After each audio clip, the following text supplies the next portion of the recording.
Thank you very much. I think you can be rest assured, Mama, that if you bring those kids, where did she call from?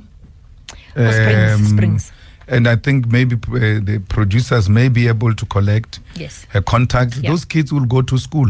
And the things you raised about the student command, if it is, they will be followed up tonight to ensure that the things you are speaking about are dealt with decisively. We have, in this year alone, not helped less than 100,000 students who were qualifying academically and their parents could not afford.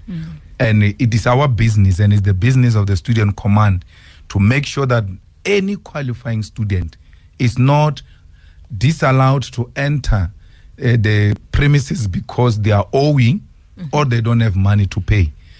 We have resolved this in many universities where we're in charge. And the NUM, I'm happy it was brought to our attention.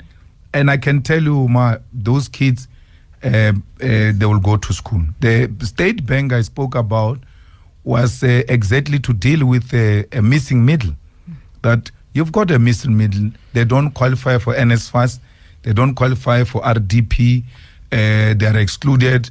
There has to be some financial institution that takes that into consideration, that these people have got an income and their credit record shows that they are paying people. They don't have such history of not paying. And those who have a history of not paying, they have been rehabilitated and therefore they must be reintegrated into the economy. So the EFF, when we take over, we're going to make sure that state banks deals exactly with that, with the missing middle. Let's talk a little bit about crime. Everybody wants to talk about crime in this country, and I don't think money buys you safety anymore here. And we understand the relationship we now have with the police. It's not good. It's not good. We've seen how they sometimes treat people who are protesting and so on. Your suggestions in how you're going to manage, number one, just how the police themselves relate to us, and on secondly, the element of crime. Well, the police, the role of the police is not to prevent crime. Yes. Is to come after crime has been committed. So we need to empower our people economically and give them jobs and get them into education and give them sports facilities. Because most of these kids, you say to them, why are you on Nyaupe? They're like, okay, Grootman, give us an alternative. Where can we go? Because like she was saying, I was supposed to go back to school. They excluded me on the basis of finance. I went to look for a job. If I'm not politically connected, I can't get employment. So I've got no any other option to smoke Nyaupe. And there's no money to buy Nyaupe. Now you must go and steal and buy Nyaupe.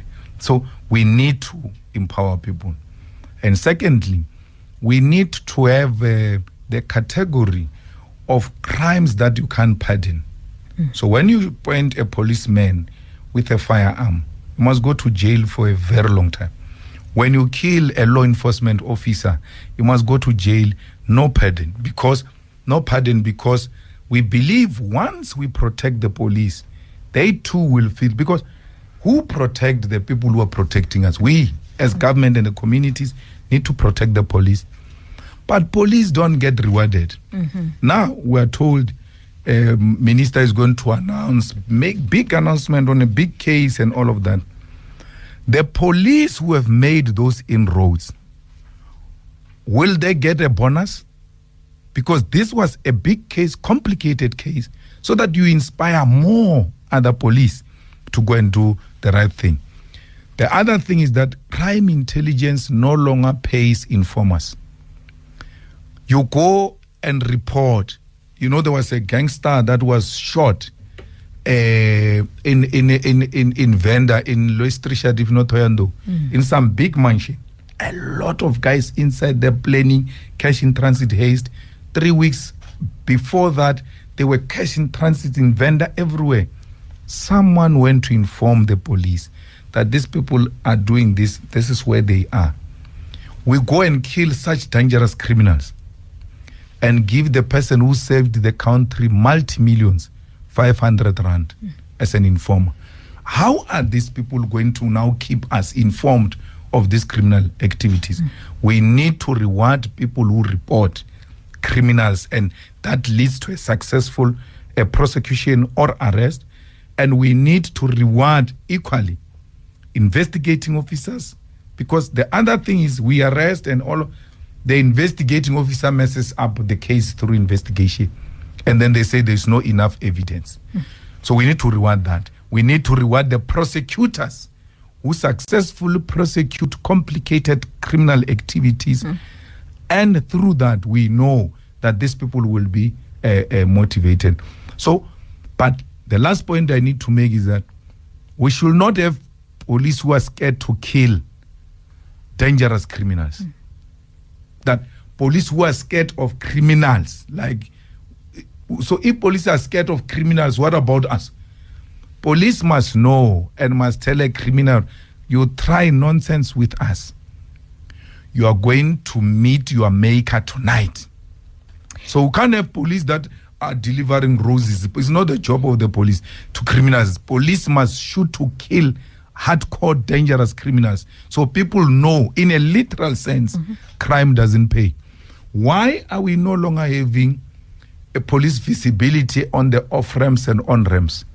There is a year where there was huge police visibility in the whole of Gauteng, where we went 1 December without one case in transit and without a mall being robbed, because every turn we saw police.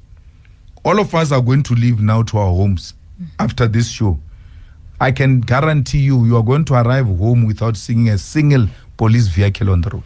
A quick question around foreign policy and whether you support the reform of the UN Security Council. Absolutely. It's that structure has been there for quite some time, and the world has evolved over a period of time.